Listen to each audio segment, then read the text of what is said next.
안녕하세요. 서울고등병원 신경외과 전문의 우종윤입니다. 오늘은 허리 디스크 협착증 등 허리 질환이 있는 분들이 참 많이 들어보셨을 만한 이야기인데, 허리 신경주사와 뼈주사, 이게 뭔가에 대해서 이야기해 볼까 합니다. 허리 신경주사, 뼈주사, 꼬리뼈주사 등등 다양한 이름으로 불리지만 명칭만 다를 뿐이지 모두 스테로이드를 사용한 주사입니다. 스테로이드라는 약과 국소 마취제 등의 약물을 주입해서 염증을 제거하고 통증 전달을 차단시키는 치료입니다. 그래서 차단술이라고도 하고 신경주사라고도 합니다. 참고로 여기서 말하는 스테로이드는 운동선수들이 불법 도핑 검사를 해서 걸리게 되는 그 스테로이드와는 종류가 다릅니다. 오해를 하지 마시길 바라고요. 간혹 환자분들 중에서는 주사를 맞았는데 왜 바로 효과가 안 나타나냐, 주사 맞았는데 왜 더 아프냐, 이렇게 항의하시는 분들도 계신데, 근데 그게 정상입니다. 처음 한 2, 3일 정도는 경우에 따라서 보통 더 아프실 수도 있고요. 그러다가 점점 스테로이드 성분이 효과를 발휘하면서 염증이 가라앉으면서 통증이 줄어들게 됩니다. 사실 스테로이드는 염증을 빠르고 효과적으로 없애는데 탁월한 약이기 때문에 허리 통증의 주요 원인이 허리 디스크와 척추관 협착증으로 인한 통증이나 염증이 있을 때 사용하면 많은 도움이 됩니다. 근데 허리 통증 때문에 움직이기 싫고 아파서 걷기 힘들거나 못 걷는다면 통증 조절이 우선이어서 허리 신경주사 치료를 고려할 수가 있습니다. 통증부터 줄여야 움직일 수도 있고 생활도 가능하고 운동해서 치료해야 되는데 도저히 아파서 못하게, 이런 분들은 신경주사 치료로 도움을 많이 받을 수 있습니다. 그래서 너무 겁내실 필요는 없습니다. 만약에 허리 신경주사로 통증 완화가 되는 도움을 이렇게 받게 됐습니다. 그럼 아플 때마다 계속 맞아도 되냐? 여러 연구 결과와 전문가 의견에 따라서 약간 차이가 있습니다. 그러나 많은 연구 결과들을 종합해서 보면 1년에 3회에서 4회 정도로 제한하고 권유하고 있습니다.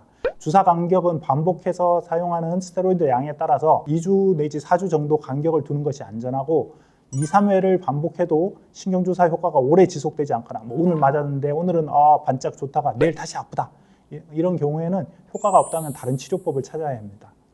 이렇게 신경주사의 횟수에 제한을 두는 이유는 스테로이드를 장기간 반복해서 쓸 경우 나타날 수 있는 부작용 때문인데, 가장 일반적인 약물 부작용은 불면증이나 안면 홍조 증상, 그다음에 구역질 오심, 발진, 발열, 심한 경우에 감염 등이 있고, 이런 부작용은 주사를 받는 횟수와 용량을 잘 조절하게 되면 시간이 지나면은 저절로 없어지고 좋아지는 것들이라서 크게 걱정하지 않아도 됩니다. 하지만 특별히 조심해야 될 부분이 혈당 증가와 앞에서 말씀드린 감염 증상입니다. 스테로이드의 기전 자체가 면역 기능을 떨어뜨리는 거기 때문에 의도하지 않게 감염 문제가 발생할 수가 있습니다. 그리고 정말 심각한 부작용 같은 경우에는 장기간 반복해서 맞으면 뼈나 인대 힘줄 등이 약화되고 수술에도 부정적 영향을 미칠 수가 있습니다. 보통 뼈주사라고 하는데 이게 뼈에 놓는다고 뼈주사가 아니라, 스테로이드를 장기간 여기서 맞고 저기서 맞고 이렇게 많이 맞다 보면 골다공증이 생기고 뼈가 약해지는 효과가 나타나기 때문에 그래서 뼈주사라고 통용되고 있습니다. 그런데 문제는 허리에 주사를 맞고 효과가 없다고 느껴지면 이 병원은 안 되겠다, 다른 병원 가셔가지고 이 병원 저 병원은 닥터 쇼핑을 다니시는 경우입니다. 이렇게 반복해서 다니다 보면 그 병원 의사가 이분이 어떻게 치료를 받았는지 잘 모르는 상태에서 초기 치료로 신경주사를 또다시 시행하는 경우가 있는데, 허리 신경주사를 맞게 된다면 주사의 명칭과 성분이 무엇인지, 스테로이드가 들어갔는지 안 들어갔는지 정확히 알고 계셔야 되고, 스테로이드를 맞았다면 1년에 정확히 몇 번 정도 맞았는지 이렇게 기록해 두셔야 됩니다. 특히 만성화된 통증으로 장기간 치료를 받는 분들이라면 한 군데 딱 정해놓고 거기 가서만 계속 치료를 받으시는 게 좋습니다. 물론 여기가 믿음직스럽지 못하다면 그 병원 자료를 싸그리 들고 가셔가지고 다른 병원에서 정확한 정보를 전달해 주시는 게 좋고요. 그리고 또 신경주사를 맞을 때 꼭 알아두셔야 할 점은, 신경주사가 통증은 제거하지만 환자분들이 속칭 말하는 근본 원인을 제거하는 건 아니라는 점입니다.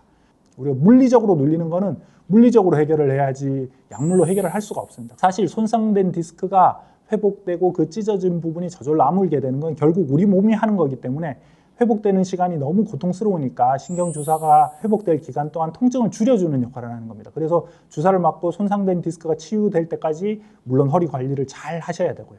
또 신경주사가 아닌 도수치료, 재활치료, 운동치료 등으로 회복하는 방법도 고민해 봐야 되는데, 다만 정말 수술이 필요한 시점이라면 대책 없이 주사만 계속 맞고 여기저기 다니는 것보다는 진지하게 수술을 고려해 보시는 것도 도움이 될 수가 있습니다. 이렇게 말씀드리면, 그럼 수술을 진짜 꼭 해야 하는 상황이 언제인지 물어보시는 분들이 있는데요.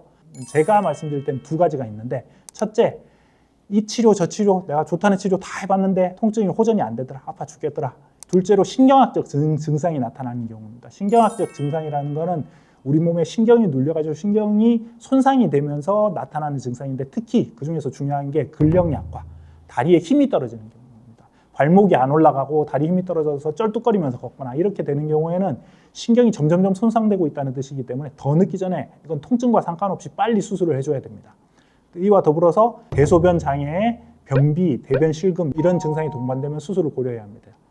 이러한 신경학적 증상은 척추신경 뿌리 압박에 의해서 생기는 것으로 수술로 신경 압박을 풀어주지 않으면 앞으로도 영구적인 손상이 남을 수가 있기 때문에 미루지 말고 빨리 수술을 받으시는 게 좋습니다.